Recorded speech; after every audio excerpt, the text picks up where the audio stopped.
Hello, today we're going to start our unit on urbanization. This is one of my favorite units of the class because I think it's um, really tenable here to achieve great leaps forward in terms of sustainability. We can make our cities places that are better to live, that increase the quality of life. Our cities are already economic engines all across the world, and we can do a better job even making our cities churn out more innovation. And then I think we have the greatest ability to live sustainably from an environmental perspective when people live in denser cities. That doesn't mean that the city has to look like Manhattan or Shanghai. There are plenty of examples in Europe where people live places like Freiburg, Germany, in a relatively dense city the size of Durham, uh, but it doesn't feel like a Manhattan. We're talking about buildings that are mostly 3 and 4 stories tall. So we're going to be focusing today mostly on cities, the growth of cities in low and middle income countries, with a particular focus on low income countries. And just a note before we launch, human species is pretty much an urban species now. Today, 55% of the world's population lives in an urban area. By the time you're middle age, that's going to be close to 70%. So the UN projects 68% of people living in cities by 2050. So this translates into an additional 2.5 billion people living in urban areas by 2050. And in terms of the challenge, most of this is taking place in Asia and Africa. South America went through its period of explosive urban growth a few decades ago. We'll be talking about Curitiba in our next class meeting. Curitiba is an outlier for the most part. Latin America did a horrible job of managing urbanization. A lot of cities now are scrambling to try and redo themselves and undo some of the mistakes of the past. Now, if done right, urbanization is a good trend because we can live so much more sustainably when we live in a city. There's so many efficiencies to be gotten by having people living in urban areas. Now, and as the world continues to urbanize, sustainability at any level will depend on the job we do in making our cities sustainable. So this is a huge task. It's very doable. I think it's something that we're up to. I've seen many encouraging signs, especially in Europe, but also in places like China and South Korea. There's a very successful ongoing effort to make cities better places to live. Today we live in a world of megacities. Each year there are new megacities being added to the list. This is just 16 of the 34 megacities. So a megacity is any city that has more than 10 million people. There are actually many more mega metropolitan areas than this. So based on this definition, Seoul barely makes this list. Seoul proper has 10.6 million people, but Seoul is really the heart of a connected metro region that consists of 25.6 million people.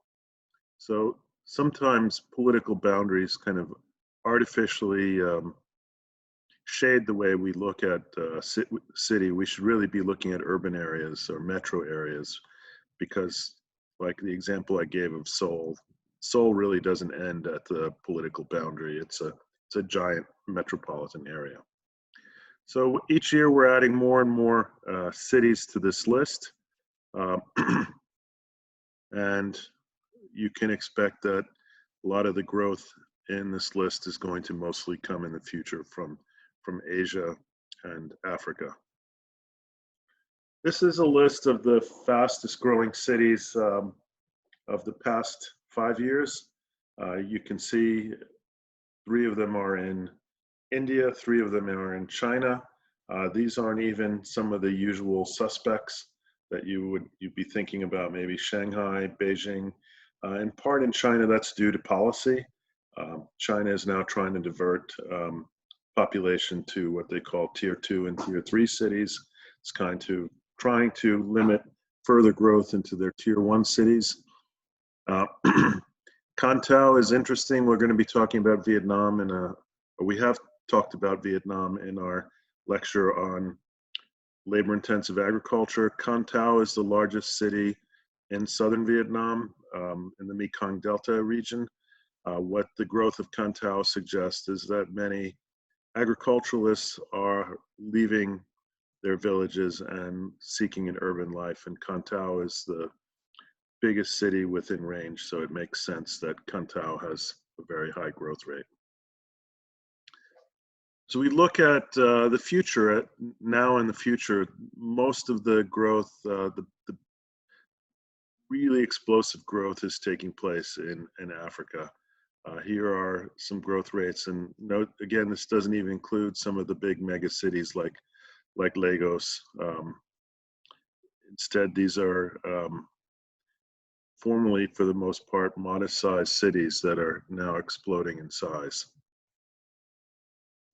Note that several of these too are in the Sahel region, which we've talked about, places like Niger and Mali. So they're experiencing also rapid urbanization.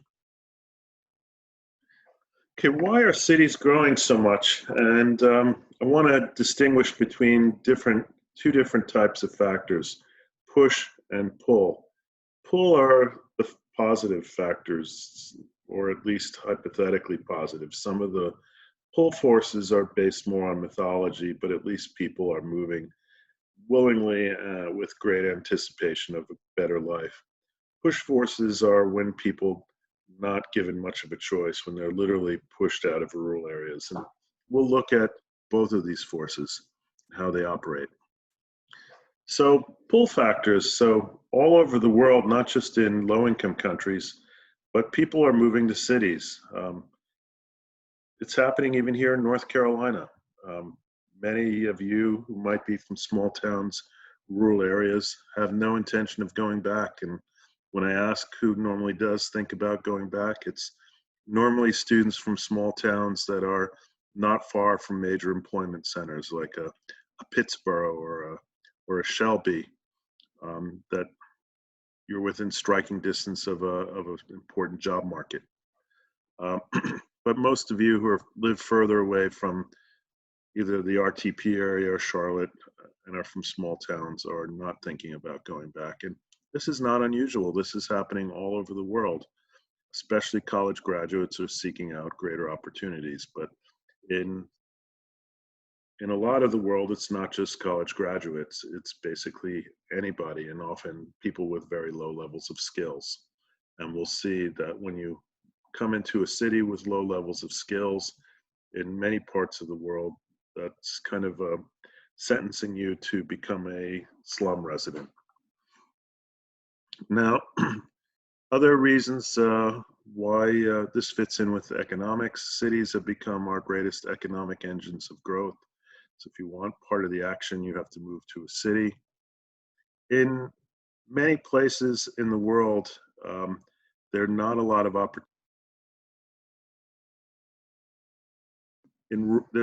opportunities in rural areas. And people do have access to media. People see TV here, sitcoms on radios. The idea that's projected through media is that there is this glitzy life of consumerism that exists out there. In your small little town, you're denied access to that.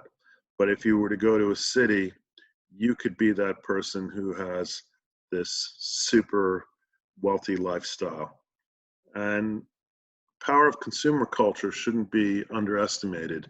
It's a major draw, people coming into cities. They're trying to strike it rich and live the dream, which they see represented in the media all the time.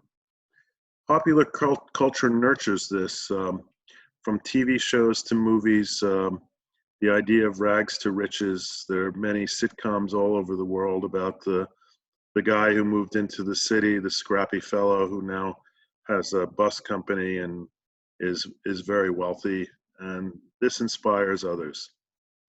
Uh, Not only are there more private sector opportunities, but also cities, especially capital cities, are often where government jobs are located.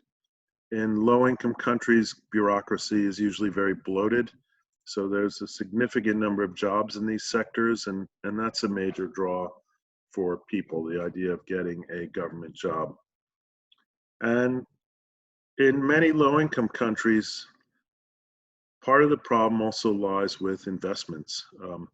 Mentioned when we looked at Vietnam that Vietnam is an outlier. Most countries have neglected their rural areas. Low-income countries have taken scarce resources and preferred to invest them in urban areas.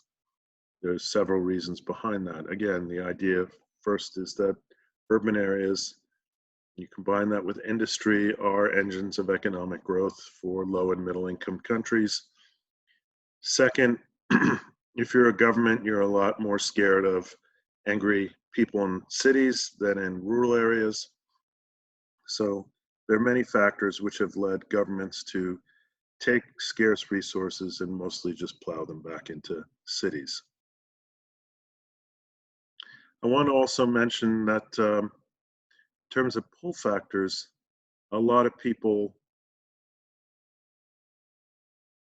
have this kind of false image too of success, that they believe that you go to the city and magic will happen and your life will get better. And it's not so much something based on evidence and data as it is kind of a gut feeling. And I want to look at some of the push factors now. This is where people move to cities, not necessarily because they want to, but they don't have much of a choice. So in many parts of the world, you have political instability, civil wars, banditry, warlords that make rural life insecure.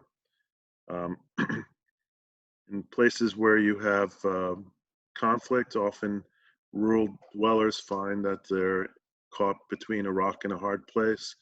When one group comes in, they have no choice but to help that group. But if they're pushed out, and when the next group comes in, they might be punished for helping the group that just left. You could see was very visible in places like the Congo, Colombia during its long conflict between the government and the FARC and the ELN guerrillas. This has also been prevalent. That's been a factor that's pushed many people in these countries into cities. Greedy large landowners who often use force send their thugs when they want to buy your land. They don't give you any choice but to sell, and often at a low price. This is something that's been prevalent in many places.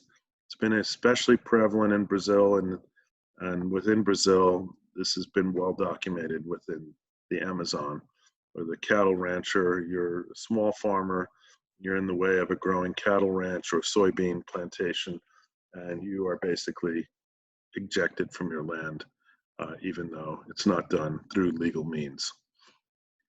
We've talked about the Green Revolution. The Green Revolution led to many small farmers becoming destitute and being left with two bad choices.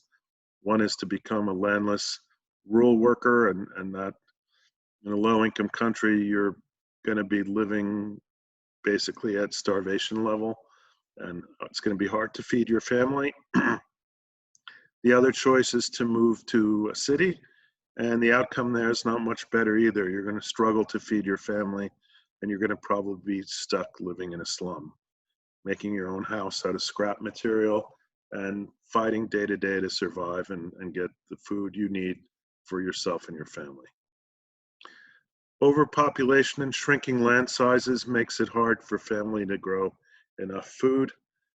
This is well documented in places like Rwanda and Burundi.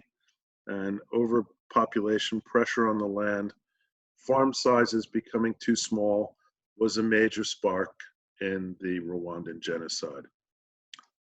Lack of required infrastructure that's needed to connect to the larger global economy, things like lack of improved roads, electrical grids, etc., limit economic opportunities, for people, and anybody seeking economic opportunities finds that their only option is to pick up and move. Uh, young women sometimes move to cities to escape the grip of traditional patriarchies. True more in some cultures than others. In When I lived in the Colombian Amazon, many women, because of the extreme hierarchy that existed in indigenous cultures, preferred to move to cities in the Andean region and work as maids cleaning people's bathrooms than having to endure the life of being under the thumb of men in the Amazon. I found this to be a preferable life. Uh, Sometimes you have even, I mentioned greedy land owners. Sometimes the government is actually part of the process of creating consolidated land holdings.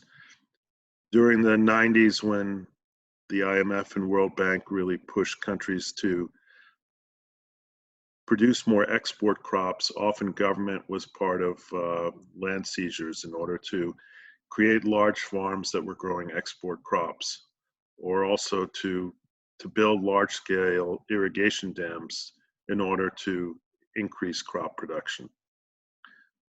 Now, another thing government has often done is favor urbanites, not just with investment, but also with policies. So there's often been an emphasis on making sure people in cities can have access to affordable food, and they've often done this at the expense of rural dwellers. For example, putting a price fix on the important grain in a society. For example, you're a rural grower who grows rice, but now government comes in and slaps a maximum amount that you can sell your rice for. It's going to limit your ability to make a profit.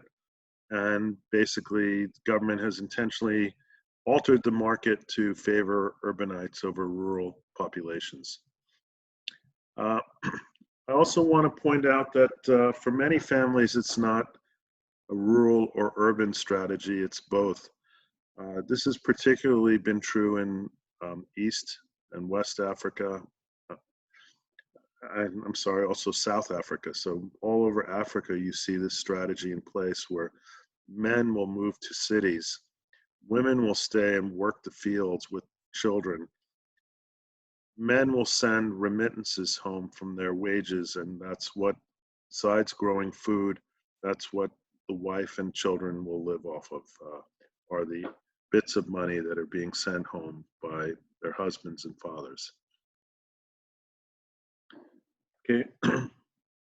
A big problem with the rapid growth of cities is that most people, unfortunately, are moving into slums.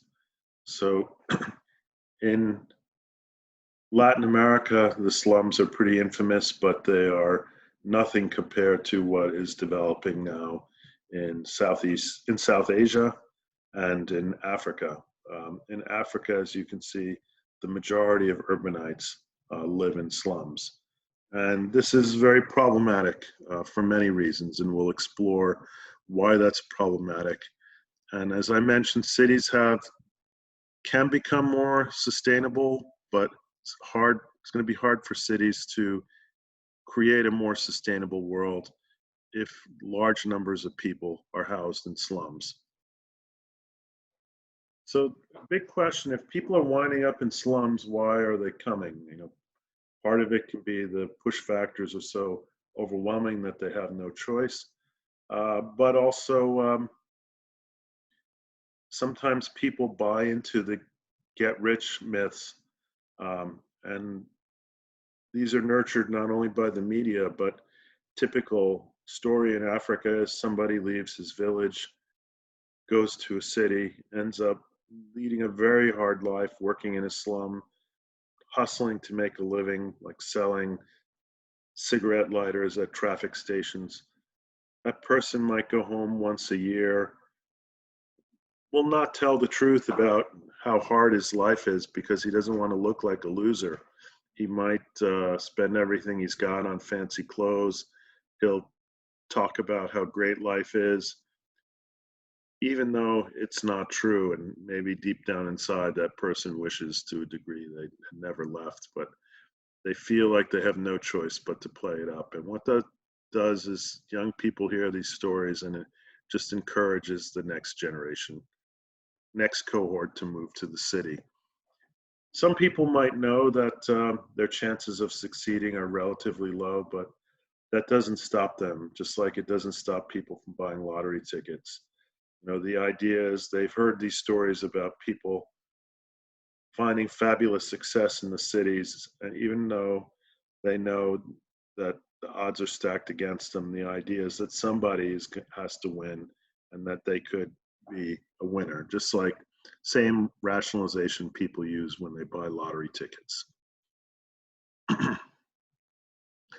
So why is urbanization in places like Africa not sustainable at the moment? Um, First of all, some of the socio-political problems. People have inadequate incomes to afford food some days.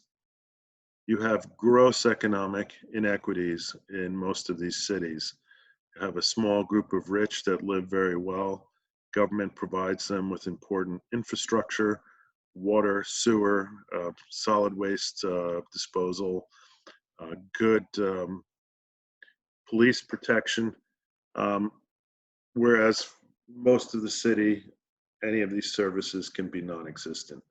Um, in places like Karachi, Pakistan, it's not uncommon for tankers to illegally go into rich neighborhoods, fill up with water, go into poor neighborhoods and sell that water for huge fees. And this is something that exists in some form in many cities in the developing world. You have lots of political corruption in an environment where resources are scarce, where there's little tax money to be collected, where government officials are skimming off. Tax revenues make it even harder to deal with difficult problems. You have inadequate transportation systems. Transportation systems are designed, again, to make the rich happy. They've been designed around the automobile. Systems no longer function in many places. It could take you 5 hours to go what should be a 15-minute drive, but almost 12, 14 hours a day. The streets look like it's rush hour. Um, and there's very little push to develop alternative means of transportation. And the idea is often there that can't be afforded, but more money keeps getting plowed back into roads. Um, Anti-democratic tendencies are nurtured in the slum since the state inevitably fails to improve the lives of people. People look for other ways, other means of government to make their lives better. Large numbers of people living in slums with little access to opportunity nurtures violence, organized crime, and terrorism. Uh, Even if there's no corruption, it's hard for infrastructure, not just environmental infrastructure like water and sewer, but even education to keep pace. Again, resorting back to Pakistan, one of the things that has fueled religious extremism there is first the failure of the state to deliver for people, make their lives better, but also a lack of access to education has often led people to send their boys at least to the one school they can't afford, which is a madrasa, a religious school where students basically just study religion and the Quran. And some of these schools have also contributed to radicalization. Again, that wouldn't be happening if the government would have more resources and invested in education and do more to help children of poor families. These also create an everyone for himself psychology since there's a lack of jobs in the formal economy. People have to hustle to survive. Also, then when you throw in crime, this everyone for himself psychology often permeates even wealthy people in that they tend to see the lower class people as the enemy, and instead of dealing with them out of empathy, tend to withdraw empathy and makes it harder to find solutions. We have a collapse of civic sense. Again, if things aren't working for large numbers of people, civic culture is going to pay the price.